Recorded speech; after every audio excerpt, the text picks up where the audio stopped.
communication is essential for an effective leader, regardless of leadership roles, styles, and characteristics. It's one of those things that you learn oftentimes the hard way.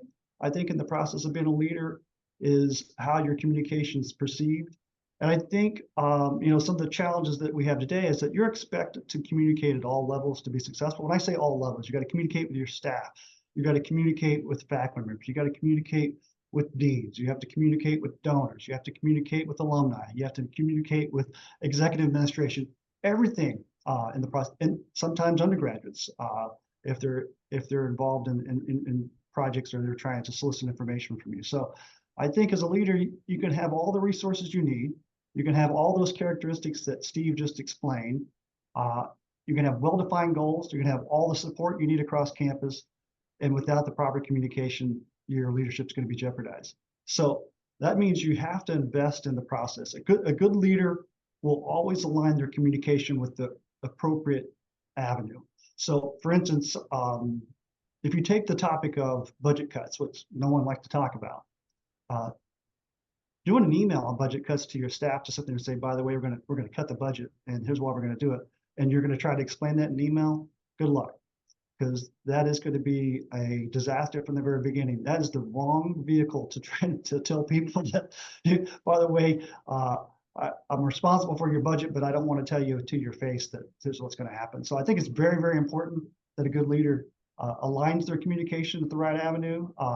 Certainly, in the old days, I would have called everyone into person and saying, this is where we're going. And we would have stayed there until I would have answered all the questions in person. In this hybrid life cycle, you do something similar, but you just answer questions like we're doing today, online, in person, everything you can. I think also the quote is small, but it means a lot.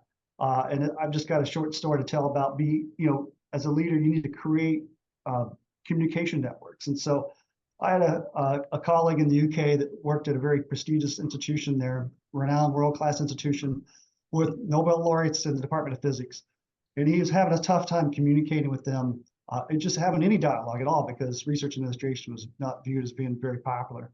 And he took the effort to learn a little Latin to actually, because he knew that all of them went to the boarding schools in the UK.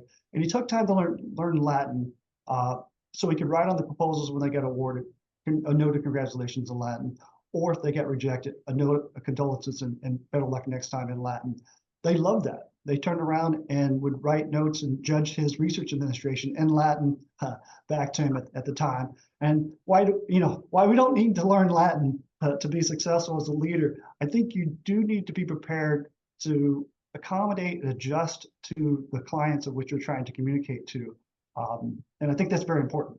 And I think it's opening up those communication pathways is extremely important, regardless of who you're talking to.